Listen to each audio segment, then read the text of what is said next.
Salam, selamat sore saudaraku yang kekasih. Jumpa kita hari ini 28 September 2020 dalam channel Siraman Kalbu Sore. Mari kita bersatu dalam doa. Terima kasih Allah Bapa yang baik atas semua anugerah dan berkat-Mu. Kami bisa saling menyapa, salam. Kami saling bisa mendoakan antara satu dengan yang lain. Kami saling bisa berbagi berkat. Kami saling bisa untuk share dalam firman Tuhan. Karena itu berkati hamba-Mu Tuhan yang mau menyampaikan sabda-Mu. Dan berkati setiap orang yang akan mendengarkannya. Dalam nama Yesus kami berdoa. Amin.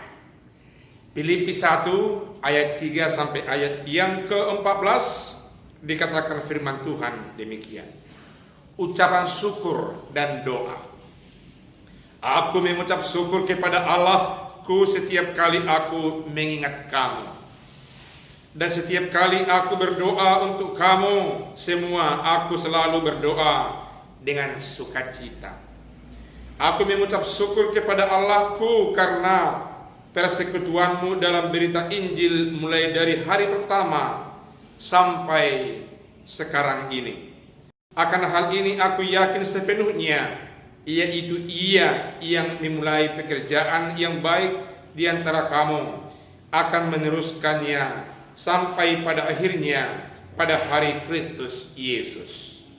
Memang sudahlah sepatutnya aku berpikir demikian akan kamu semua, sebab kamu ada dalam hatiku, oleh karena kamu semua turut mendapat bagian dalam kasih karunia yang diberikan kepadaku, baik pada waktu aku dipenjarakan maupun pada waktu aku membela dan meneguhkan berita Injil. Sebab Allah adalah saksiku betapa aku dengan kasih mesra Kristus Yesus merindukan kamu sekalian. Dan inilah doaku, semoga kasih-Mu makin melimpah dalam pengetahuan yang benar dan dalam segala macam pengertian, sehingga kamu dapat memilih apa yang baik, supaya kamu suci dan tak bercacat menjelang hari Kristus, penuh dengan buah kebenaran yang dikerjakan oleh Yesus Kristus untuk memuliakan dan memuji Allah. Kesaksian Paulus dalam penjara.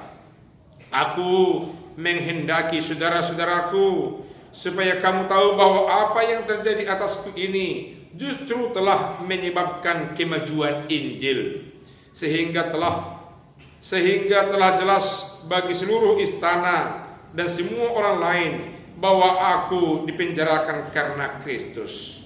Dan kebanyakan saudara dalam Tuhan telah beroleh kepercayaan karena pemenjaraanku untuk bertambah berani berkata-kata tentang firman Allah dengan tidak takut. Demikian firman Tuhan. Saudaraku yang kekasih, Rasul Paulus sangat senang sekali mendengar berita tentang gaya hidup orang-orang yang ada di jemaat Filipi. Karena dia merasakan bahwa ada buah dari penginjilan yang dilakukan kepada orang-orang yang ada di Filipi. Itu sebabnya dikatakannya dalam ayat yang ke-7, memang sudahlah sepatutnya aku berpikir demikian akan kamu, sebab kamu ada di dalam aku, oleh karena kamu semua turut mendapat bagian dalam kasih karunia yang diberikan kepadaku, baik waktu aku ada di penjara maupun pada waktu aku membela dan meneguhkan berita Injil. Artinya jemaat-jemaat yang ada di Filipi tidak pernah alpa dalam kehidupan Rasul Paulus. Baik dia dalam penjara, orang Filipi memberikan dukungan material, doa, perkunjungan, motivasi dan lain-lain.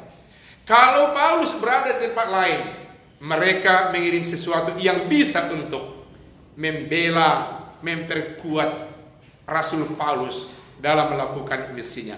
Itu sebabnya saudara kekasih dikatakan Paulus, aku senantiasa mengucapkan syukur setiap kali aku mengingat akan kamu, setiap aku mau berdoa. namamu semua selalu kuingat dan kubawa dalam doaku, karena aku senang melihat persekutuan. Siapa yang tidak senang orang tua mendengar berita anaknya yang selalu kompak? Katakanlah yang sedang diperantauan. Siapa orang tua yang tidak senang mendengarkan berita anaknya kalau mereka iman percayanya selalu sejahtera dan makmur? Demikian Paulus kepada jemaat yang ada di Filipi, yang dia anggap sebagai anak asuhnya, sebagai anak rohaninya yang berbuah iman percayanya dan dapat menyaksikan arti atau makna Injil dalam kehidupan mereka.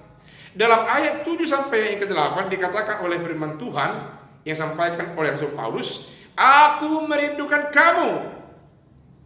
Aku merindukan kamu karena kamu ada dalam kasihku. Aku merindukan kamu karena kamu selalu dapat bagian dalam kasih karunia yang kuperoleh. Itu tadi yang saya katakan, yang kita katakan pada awalnya. Rasul Paulus senang karena setiap saat dalam pergumulan, senang atau tidak, yang dihadapi Paulus, jemaat Filipi selalu hadir di hati dalam kehidupan secara rohani, secara materi, dalam lingkaran kehidupan Rasul Paulus. Saudaraku yang kekasih, mari kita upayakan kita hadir dalam setiap kehidupan rekan seiman kita.